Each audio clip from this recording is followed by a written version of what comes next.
Assalamualaikum warahmatullahi wabarakatuh dan salam sejahtera. Apa yang anda boleh lihat di sebelah saya ialah pada berita harian iaitu Kelantan kekal pendirian selesai isu royalti petroleum secara diplomasi.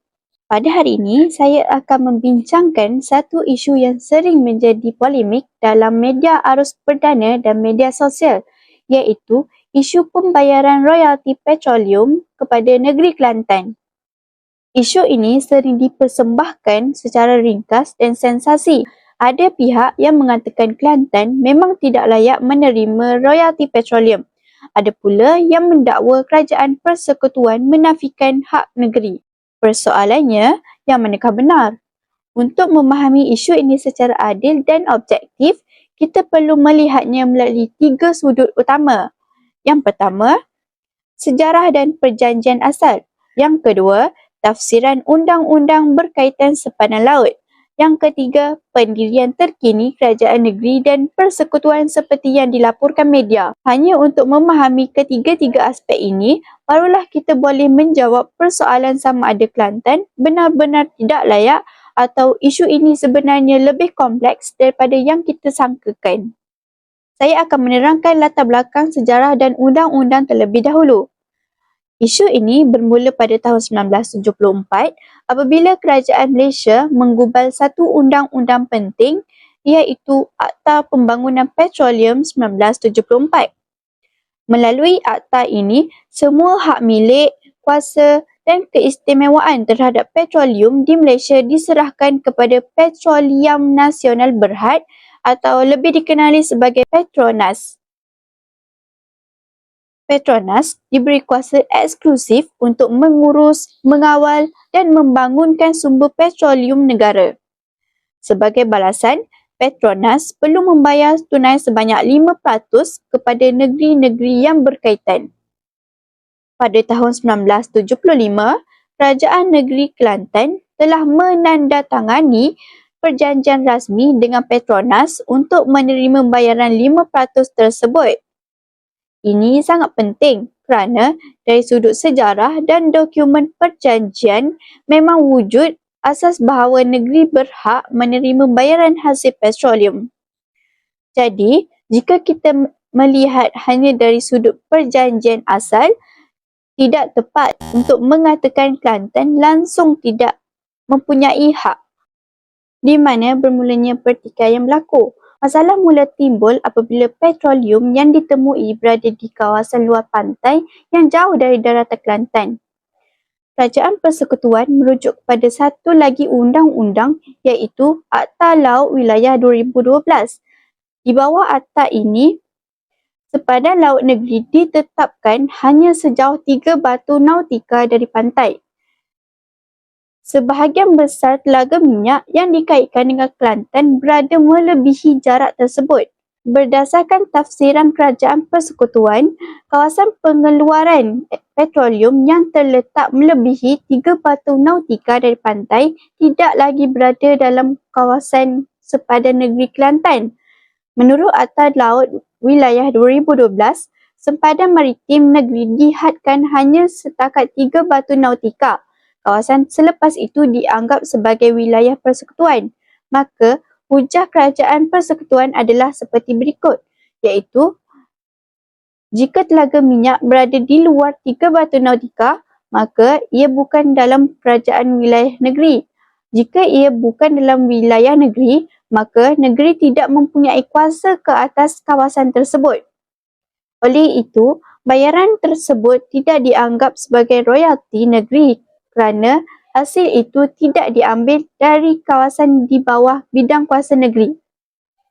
Ini adalah hujah yang disandarkan kepada prinsip wilayah dan bidang kuasa. Namun begitu, Kerajaan Negeri Kelantan pula berhujah dari sudut yang berbeza.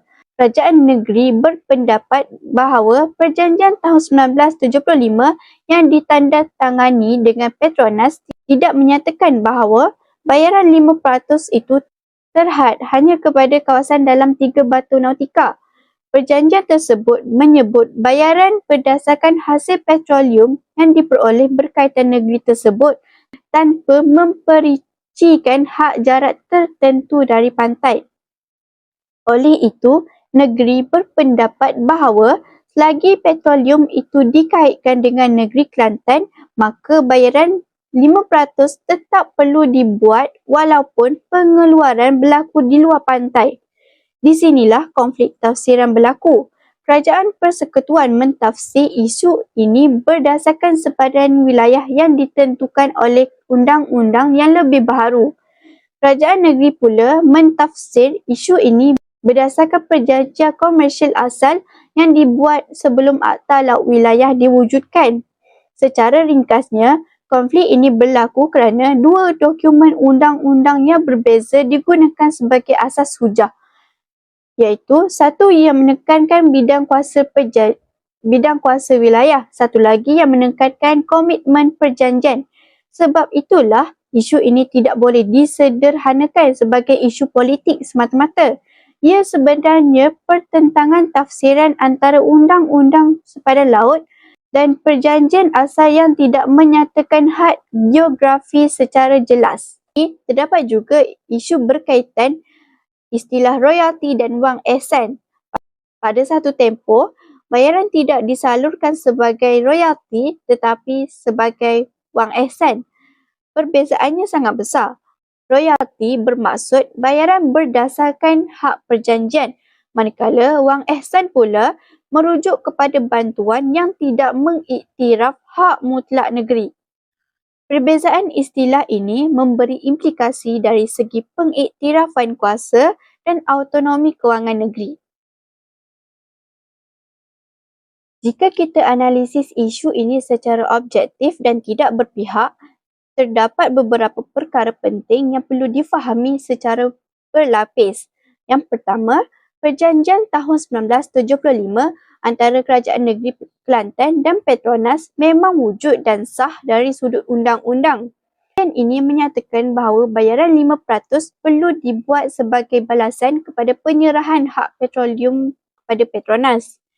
Ini bermaksud tuntutan Kelantan bukanlah sesuatu yang direka atau tidak berasas. Kedua, melalui Akta Pembangunan Petroleum 1974, semua hak milik dan kawalan petroleum telah diserahkan kepada Petronas di bawah kuasa Kerajaan Persekutuan. Ini menunjukkan bahawa kuasa pengurusan petroleum bukan lagi terletak sepenuhnya pada negeri tetapi berada di bawah kerangka Undang-Undang Persekutuan. Yang ketiga, melalui Akta Wilayah 2012, sepadan maritim negeri ditetapkan hanya sejauh 3 batu nautika dari pantai. Ini bermaksud dari sudut pentadbiran wilayah, kawasan selepas 3 batu nautika dianggap berada dalam bidang kuasa persekutuan. Di sinilah titik konflik sebenarnya berlaku. Isunya bukan sama ada perjanjian itu sah atau tidak sah. Isunya ialah bagaimana perjanjian tersebut hendak ditafsirkan apabila wujud undang-undang baru yang menetapkan sepadan laut negeri secara lebih jelas. Dalam sistem federalisme Malaysia, terdapat pembahagian kuasa antara Kerajaan Persekutuan dan Kerajaan Negeri. Perkara berkaitan petroleum dan sumber asli luar pesisir cenderung berada dalam bidang kuasa persekutuan. Namun, pada masa yang sama, negeri mempunyai kepentingan kewangan dan pembangunan terhadap hasil sumber yang dikaitkan dengan negeri tersebut. Jadi, pertikaian ini sebenarnya mencerminkan satu persoalan besar dalam sistem federalisme. Sejauh mana hak negeri boleh dituntut apabila kuasa pengurusan sumber tersebut telah diserahkan kepada persekutuan melalui undang-undang? Dengan kata lain, isu ini konflik antara prinsip kontrak dan perjanjian asal dengan prinsip kedaulatan wilayah dan bidang kuasa persekutuan. Kerajaan Persekutuan melihat isu ini dari sudut kuasa wilayah dan peruntukan undang-undang semasa. Kerajaan negeri pula melihat isu ini dari sudut komitmen perjanjian dan keadilan pembahagian hasil. Oleh itu, isu ini tidak boleh disederhanakan sebagai layak atau tidak layak semata-mata. Ia adalah pertikaian tafsiran undang-undang dalam kerangka federalisme Malaysia. Inilah sebabnya isu ini berlanjutan dan memerlukan rundingan yang berhati-hati kerana ia menyentuh keseimbangan kuasa antara negeri dan persekutuan. Kesimpulannya, tidak tepat untuk mengatakan bahawa Kelantan tidak layak secara mutlak menerima royalti petroleum. Kelantan mempunyai asas perjanjian untuk menuntut bayaran 5%. Namun, pelaksanaannya dipengaruhi oleh tafsiran undang-undang sepadan laut dan kedudukan kuasa persekutuan dalam hal ehwal petroleum. Isu ini membuktikan bahawa pertikaian royalti petroleum adalah isu perundingan dan pentadbiran yang kompleks, bukan sekadar isu politik atau sentimen semata-mata. Sebagai pelajar dan rakyat, kita perlu menilai isu berdasarkan fakta sejarah, dokumen perjanjian dan kerangka undang-undang dan bukan berdasarkan persepsi atau emosi. Itu sahaja daripada saya. Sekian, terima kasih. Sangat